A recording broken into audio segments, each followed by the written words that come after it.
खीर की हंडिया। इस कहानी के लेखक हैं योगेश मित्तल जी। तो आइए सुनते हैं आज की कहानी। जो लोग भगवान के अस्तित्व को मानते हैं, ये भी मानते हैं कि भगवान अक्सर अपने भक्तों की परीक्षा लेने या उन पर कृपा करने पृथ्वी पर आते हैं। ऐसे ही भगवान के अस्तित्व को स्वीकार करने वाली हड्डियों का ढांचा जैसी बेहद कमजोर बुढ़िया की कहानी है ये। बूढ़ी वासपति के परिवार के सब लोग परलोक सिधार चुके थे, बस वही अकेली जीवित थी। वो कृष्ण भगवान की परम भक्त थी। अपनी छोटी सी झोपड़ी में उसने भगवान श्री कृष्ण की एक छोटी सी मूर्ति स्थापित कर रखी थी और सुबह शाम उनकी पूजा करती थी। सुबह पूजा करने के बाद वो अपनी लंगड़ी टांग के सहारे के लिए एक लाठी लेकर दूसरे हाथ में एक बड़ा सा कटोरा लेकर भीख मांगने के लिए निकल पड़ती थी।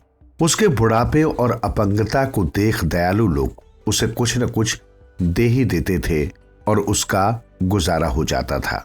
लेकिन कहा भी गया है, सब दिन होत न एक समान। तो बरसात के दिन जब आए तो एक बार लगातार कई दिनों तक मूसलाधार बारिश होती रही। बूढ़ी वासमती को भीख मांगने के लिए घर से निकलने का भी अवसर नहीं मिला। घर में अनाज का एक भी दाना नहीं था। भूख से बूढ़ी वासमती का बुरा हाल था। पेट पीठ से चिपकता सा लग रहा था। दिन रात बारिश के माहौल में भगवान के भजन के अलावा बूढ़ी वासमती के पास और कोई काम नहीं था। जब भूख बर्दाश्त से बाहर होने लगी तो बूढ़ी वासमती भगवान कृष्ण की मूर्ति के आगे पहुंच गिड़गिड़ाने लगी, हे गोविंद गोपाल मुरली मनोहर नंद के लाल, या तो अब इस दुनिया से उठा ले या फिर कुछ खाने का इंतजाम कर दे। घर में गेहूं चावल का एक भी दाना नहीं है और मेरा मन खीर खाने का हो रहा है। कहीं से थोड़े चावल और दूध मिल जाता तो खुद भी खीर खा लेती और तुम्हें भी खीर खिला देती। अभी बूढ़ी की बात पूरी हुई थी कि द्वार पर आहट हुई और किसी का बारीक स्वर उभरा, मैया जी घर पर हो क्या? बूढ़ी वासमती ने पलटकर द्वार की ओर देखा।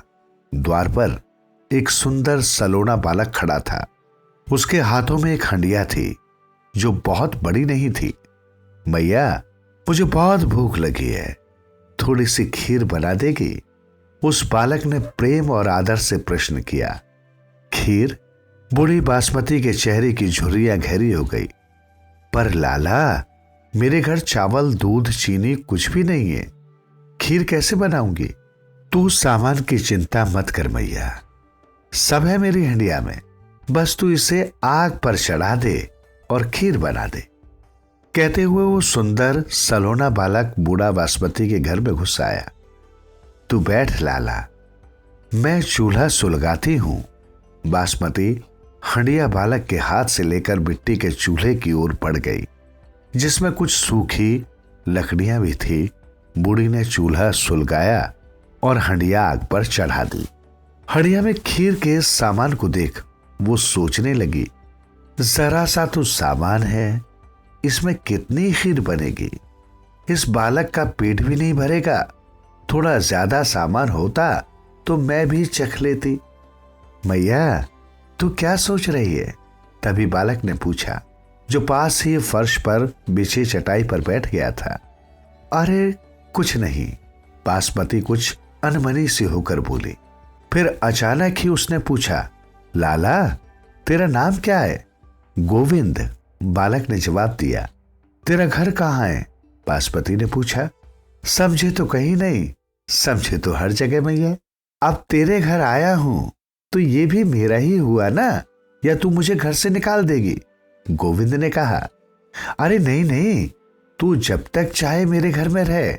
मैं अकेली तो दुखी रहती हूँ, सोचती हूँ मेरे घर में भी बाल गोपाल होते तो कितना अच्छा होता, घर में चहल पहल रहती। पर मेरा दुर्भाग्य, मेरे तो जो भी थे सब मुझसे पहले इस दुनिया से चले गए, मुझे अकेला छोड़ गए। कहते कहते बासमती की आंखों में आंसू आ गए। उदास मत हो मैया, अभी तो तेरी बहुत उम्र है, हो सकता है मुरली मनोहर ने तेरे भाग्य में बहुत सारा सुख लिखा हो। गोविंद ने कहा। बूढ़ी बासमती हंसी। इस हड्डियों के ढांचे को अब अर्थी का ही सुख मिलेगा लाला। मैं तो बस ये चाहती हूँ जितने दिन बचे हैं सब चैन से गुजर जाए। देख मैया, खीर बन गई, कहीं जल ही न जाए। तभी गोविंद ने बासमती को चौंकाया। हाँ, बन गई। बासमती ने एक मोटे कपड़े से पकड़कर हंडिया आग पर से उतारी। मैया, तेरे यहाँ तो बड़े कटोरे और चमचा चम्मच तो है ना? गोविंद ने पूछा। सब है, बूढ़ी ने कहा। तो गोविंद बोला, मैया खीर 2 कटोरों में डाल ले, 1 कटोरा मैं खाऊंगा, 1 तो खाना। बूढ़ी बासमती हंसी। जरा सी तो खीर है लाला, इससे तेरा ही पेट न भरेगा। मेरी चिंता तू रहने दे, मुझे तो भूखी रहने की आदत है। आज तू भूखी नहीं रहेगी मैया, मेरी बात मान। खीर कटोरों में निकाल, गोविंद ने कहा। बूढ़ी बासमती ने बेमन से ही 2 कटोरे निकाले और खीर पहले 1 कटोरे में डाली। मगर ये क्या, कटोरा पूरी तरह भर गया, लेकिन हंडिया में खीर ज्यों की त्यों उतनी की उतनी थी।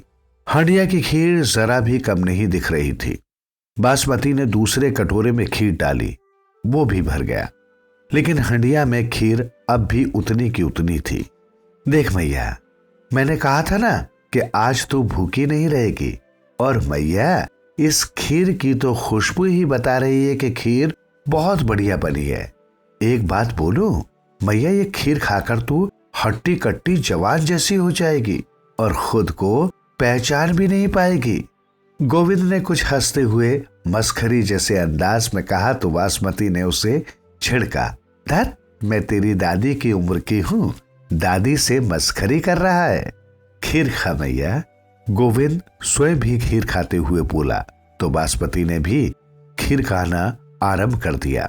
खीर का स्वाद इतना अच्छा था और न जाने कितनी पौष्टिक थी कि जैसे जैसे बासमती खीर खाती गई उसके शरीर में अजीब सी ताकत आती गई, स्फूर्ति उत्पन्न होती चली गई। अभी बासमती की खीर खत्म भी न हुई थी कि गोविंद अपनी खीर खत्म कर उठकर खड़ा हो गया और द्वार की ओर बढ़ता हुआ बोला, अब मैं चलता हूं मैया, बहुत काम है। गोविंद द्वार तक पहुंचा ही था कि बासमती को ख्याल आया, गोविंद की हंडिया तो वहीं रह गई। अरे गोविंद सुन तो। बासमती उठकर द्वार की ओर लपकी और बाहर झांकते हुए चिल्लाई, अपनी हंडिया तो लेता जा। लेकिन घर से बाहर नजर पड़ते ही बूढ़ी बासमती हतप्रभ रह गई। बाहर अब भी मूसलाधार वर्षा हो रही थी, जबकि गोविंद जब उसके घर आया उसके कपड़े तब भी एकदम सूखे थे और उसके घर से निकलते ही गोविंद एकदम गायब हो गया था, कहीं दिखाई नहीं दे रहा था। और जल्दबाजी में बासमती को यह भी ध्यान न रहा कि इस समय वो अपनी लंगड़ी टांग के सहारे के लिए साथ रखने वाली लाठी उठाए बिना ही दौड़ पड़ी है और उसके चेहरे की झुर्रियां भी गायब हो गई हैं। बाल जरूर सफेद थे, लेकिन अब वो पूरी तरह हष्ट पुष्ट और तंदुरुस्त मजबूत कद काठे की अधेड़ उम्र की औरत लग रही थी। उसका रूप, रंग, काया सब कुछ बदल गए थे। बासमती की दृष्टि तो बाहर की बारिश में गोविंद को तलाश रही थी कि अचानक उसे हवा में लहराती गोविंद की आवाज सुनाई दी, ये हंडिया तेरे लिए है भैया, इसमें अभी बहुत खीर है जो कभी बासी नहीं होगी और कभी खत्म भी नहीं होगी। बारिश रुकने पर सारे गांव वालों को भी खिलाना और दूसरे गांव में जाकर भी बांटना। बासमती को लगा जैसे वो सपना देख रही है। गोविंद को बाहर कहीं दिखाई देता न देख वो पलटी और घर की एक दीवार पर टंगे एक आईने में उसने अपनी शक्ल देखी तो बुरी तरह चौंक गई। अरे ये मैं ठूंठ पेड़ से हरा भरा वृक्ष कैसे बन गई? बासमती अचंभित होकर बुदबुदाई। उस रात बासमती बड़ी चैन की नींद सोई। सुबह उठी तो खुले दरवाजे से घर के अंदर जगमग जगमग रोशनी आ रही थी और बारिश की बूंदों का स्वर भी शांत था। बासमती ने दरवाजे के बाहर झांका। आकाश बिल्कुल साफ था, बादलों का कहीं पता नहीं था। बासमती ने घर में पलटकर एक नजर खीर की हंडिया पर डाली तो देखा हंडिया में खीर उतनी की उतनी है जितनी उसने बनाई थी। उसके कानों में हवा में लहराती गोविंद की आवाज एक बार फिर सुनाई दी, ये हंडिया तेरे लिए है मैया, इसमें अभी बहुत खीर है जो कभी बासी नहीं होगी और न कभी खत्म भी होगी। बारिश रुकने पर सारे गांव वालों को खिलाना और दूसरे गांव में जाकर भी बांटना। और अचानक ही बूढ़ी बासमती को न जाने क्या सूझा। उसने खीर की हंडिया उठाई और घर से बाहर निकल जोर जोर से अपने पड़ोसियों को आवाज देने लगी। कई दिनों से निरंतर दिन रात बरस रही बारिश बंद हो चुकी थी, इसलिए जरा सी देर में बहुत सारे पड़ोसी बासमती के घर के सामने इकट्ठे हो गए। उनमें से अधिकांश तो बासमती का हाल देखकर ही चकरा गए। बोले, बूढ़ी अम्मा, बारिश में क्या खा लिया कि बुढ़ी से जवान हो गई? बस ये खीर खाइए बेटा। बासमती ने जवाब दिया, बहुत अच्छी बनी है, थोड़ी थोड़ी तुम लोग भी ले लो, अपने घर से बर्तन ले आओ। पागल हुई है दादी, एक जवान बोला। इस जरा सी हंडिया में भला खीर होगी ही कितनी जो तू सबको खिलाएगी? और ये खीर कब की बासी है? पास की पड़ोसी ने पूछा। खिलाऊंगी खिलाऊंगी, सबको खिलाऊंगी, और खीर बिल्कुल भी बासी नहीं है। तुम लोग बर्तन तो लाओ और एक बार खाकर तो देखो। बासमती ने कहा तो लोग बेमन से ही सही बर्तन ले आए। कुछ खुसुर फुसुर भी करने लगे। कमाल है, हमेशा भीख मांगने वाली दादी आज खीर बांट रही है। लोग बर्तन लेकर पास आए तो बासमती हंडिया उलट उलट कर एक एक के बर्तन में खीर डालने लगी। जब 15-20 लोगों ने अपने अपने बर्तन भरवा लिए तो सबकी जुबान खुल गई। कमाल है, जरा सी हंडिया से 20 बड़े बड़े बर्तन भर गए और खीर की हंडिया खाली ही नहीं हो रही है। और फिर तो लोगों ने भाग भाग कर अपने मित्रों रिश्तेदारों को खबर देनी शुरू कर दी। दोपहर होते होते बासमती के घर के आगे मजमा सा लग गया। जिसे देखो अपने घर से बड़े से बड़ा बर्तन लेकर आ रहा था। कई लोग दोबारा तिबारा भी खीर लेने आ गए। सबके बर्तन भरते गए, लेकिन खीर की हंडिया खाली नहीं हुई। शाम होने से पहले ही उस गांव के सभी लोगों के घर के बड़े बर्तन छोटे बर्तन खीर से भर गए। इसलिए गांव का कोई भी शख्स खीर लेने से बचा नहीं रह गया। तो बासमती ने सोचा, ये दिव्य खीर आसपास के गांव के लोगों को खिलानी चाहिए। शरीर में ताकत तो आ ही चुकी थी, तो बासमती के मन में ख्याल आया कि चलूं पास के किसी गांव में चलकर वहां के लोगों को भी ये खीर का प्रसाद खिलाना चाहिए। गोविंद ने भी तो कुछ ऐसा ही कहा था और खीर की हंडिया संभाले बासमती चल पड़ी अनजानी मंजिल की ओर। रास्ते तो मालूम नहीं थे, फिर भी एक दिशा पकड़ ली तो चलते चलते एक अन्य गांव में पहुंच गई। दूसरे गांव में पहुंचकर उसने लोगों को जमा करने के लिए आवाज लगाने का विचार ही किया था कि उसे एक बालक दौड़कर अपनी ओर आता दिखाई दिया। जैसे ही वो बालक उसके निकट आया, बासमती आश्चर्य से बोली, गोविंद तू यहां? क्या नानी साल भर में मेरा नाम भी भूल गई? मेरा नाम गोविंद नहीं गोपाल है, और तीर्थ यात्रा से लौटते हुए ये कैसी हंडिया लेकर आ रही हो? उस बालक ने कहा। पहले तो बासमती की समझ में नहीं आया कि ये गोविंद की शक्ल वाला बालक गोपाल कैसे हो गया। फिर उसे लगा कि हो न हो इस गोपाल के वेश में साक्षात मुरली मनोहर कृष्ण कन्हैया ने ही उसे दर्शन दिए होंगे। तभी तो ये खीर की हंडिया खाली ही नहीं हो रही है। तभी उसने सुना गोपाल कह रहा था, घर चल नानी, माँ बहुत बीमार है, मुझे तो लगता है बचेगी नहीं, मर जाएगी। और अपनी बात पूरी करते करते गोपाल रोने लगा था। रोते रोते कह रहा था, मैं वैद्य जी को बुलाने उनके घर गया था, लेकिन वैद्य जी किसी दूसरे गांव में गए हैं। माँ बहुत बीमार है नानी, माँ मर जाएगी, मैं अनाथ हो जाऊंगा नानी। बिना कुछ बोले मंत्र मुक्त सी बासमती गोपाल की दुख भरी बातें सुनती उसके साथ साथ चलती रही। वो जिधर जिधर ले जा रहा था, आखिर एक पक्के मकान में जब गोपाल ने कदम रखा तो न जाने क्यों बासमती को ऐसा लगा जैसे वो अपने घर में आ गई हो। घर में घुसते ही बासमती की नजर एक चारपाई पर पड़ी। गोपाल की माँ विमला पर पड़ी और विमला ने भी बासमती को देखा। बासमती में देखते ही विमला रो पड़ी और बोली, तू आ गई माँ, मैं तुझे ही याद कर रही थी। अब मैं चैन से मर सकूंगी, तेरे होते होते मेरा गोपाल अनाथ नहीं रहेगा। चुप बासमती, ने विमला को फटकार लगाई, कोई मरना वरना नहीं है।